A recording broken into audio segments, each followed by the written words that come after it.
I made this film because I'm fascinated by how people's identities appear in their physical presences, and that's something that's particularly apparent with queerness, because it's an aspect that's only ever apparent to others if it's physically displayed. So I decided to interview a few queer people and find out about their experiences with queerness as people, both themselves and others that they feel represented by, places that are particularly queer feeling to them, like the ones they picked to be interviewed in, and things that feel particularly representative of pride or queerness to them. My name is Rosie. I use it, she pronouns. I'm a history major with a theater arts minor and a concentration in law and society studies.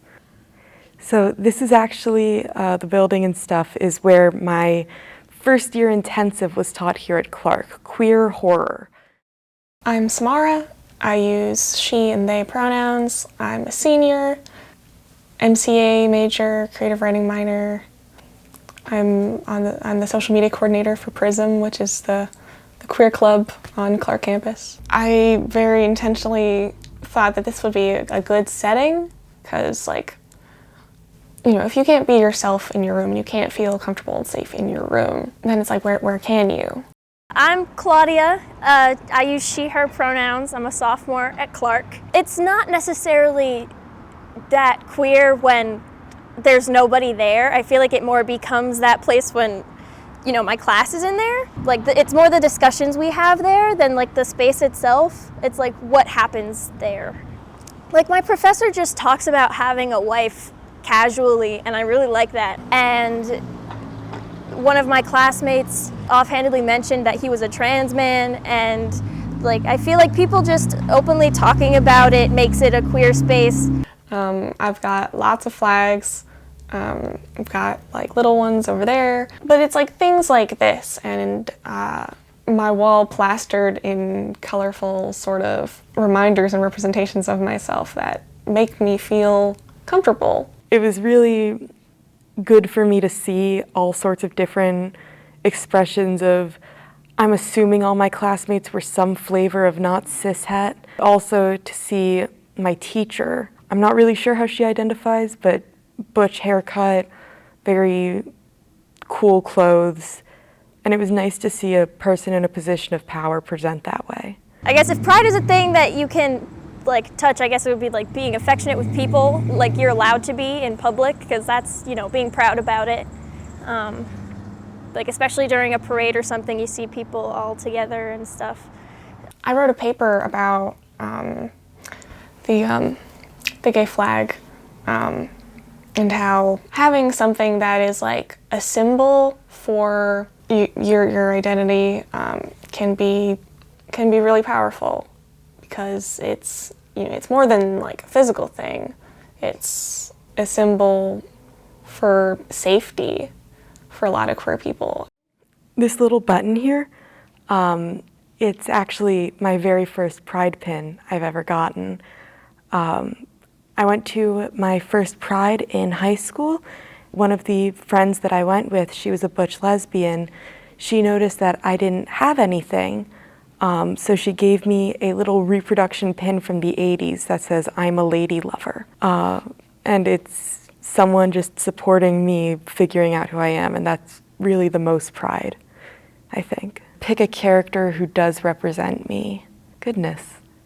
I don't know that I've really seen many that kind of get all aspects of me, but with regards to my queerness, probably the gems from Steven Universe, the crystal gems.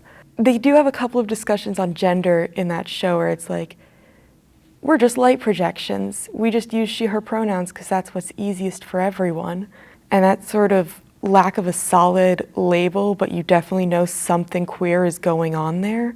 I think that's the closest I've seen to my own experience. I've been thinking about this for a while, and there's no, like, you know, perfect sort of encapsulation. One of the first was, of course, Glimmer from She-Ra, because of, you know, her short pink hair and her sparkle powers, and how she was just so in awe whenever Adora in her She-Ra form would do something like really strong and like cool. She'd always be like, ah. And I'm like, yeah.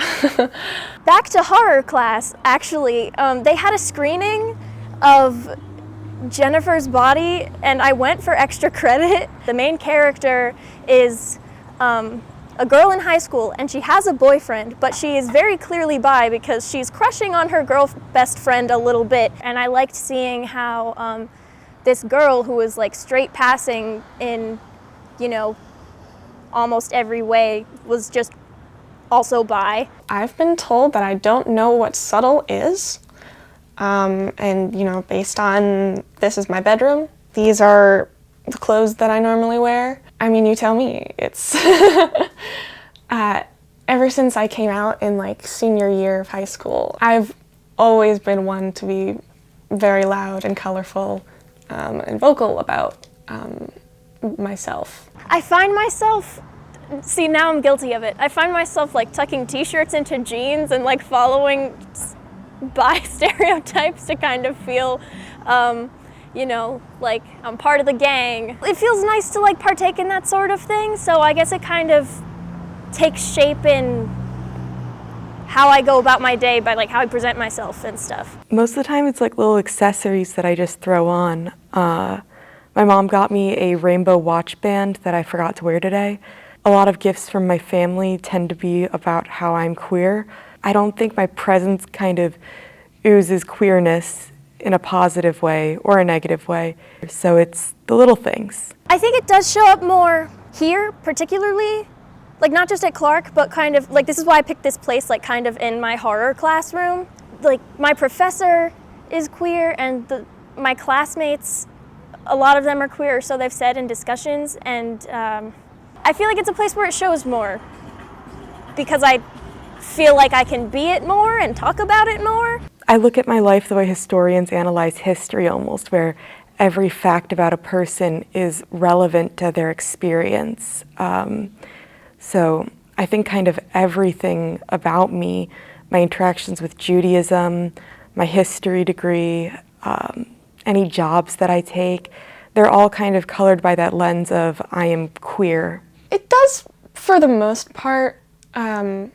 I noticed a couple summers ago when I worked at this little ice cream cupcake shop that I never came out to them, and it's like it just never came up. Every once in a while I'll avoid my more colorful or blunt memorabilia, such as this shirt. I don't always wear this shirt to like family functions because it's a conversation starter, and I don't always want to have that conversation. Okay, I've thought about this a lot. Queer representation in media, I think is best when it's just, you know, queer characters are in the story and it's not necessarily relevant to the story. You know, and stuff like the Magnus Archives or like Brooklyn Nine-Nine, which is more well-known, I think. They're just queer and it's not a big deal. Like it's just treated as normal and it's respected as anything else might be.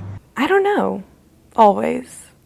It's kind of changed over time how I view different representation. Like sometimes I get really annoyed at that like shoehorned in stereotypical white gay who wants to live in a suburb. I get very frustrated because a lot of the live representation I see on national stages is not people who I can really identify with. You've just unlocked my special interest.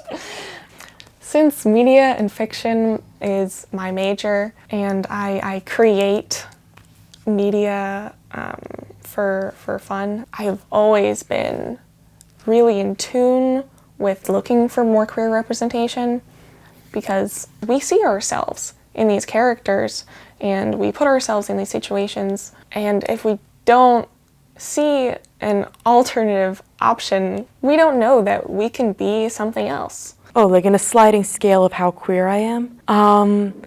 Probably the least queer I've been since coming out job interviews.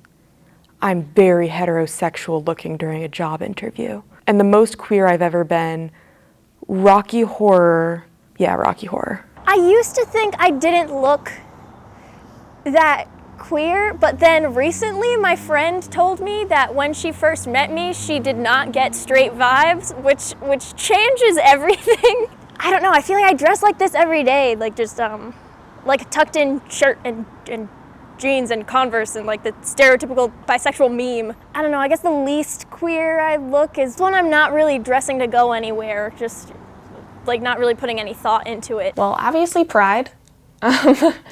I very intentionally, like, I go all out for Pride because for, you know, specifically queer events, it's like, well, I get to do that. The reverse, I think, is probably a family gathering where I'm not super familiar with everyone. See, it's hard to say like one ideal queer character because like I think the best thing for queer representation would just to be have a lot more so that it didn't have to be all in one, because sometimes having different things in different characters is better than having it be all in one person. Oh, that's difficult. I think it would have to break the bounds of like fantasy, gender, our established framework of binaries and the limits that we put on who we are as humans. I think it specifically wouldn't be human for me. My ideal queer specimen. I just want some gay autistic people. We're always shown just like not really getting it a lot of the time, or getting any, if you get what I'm saying.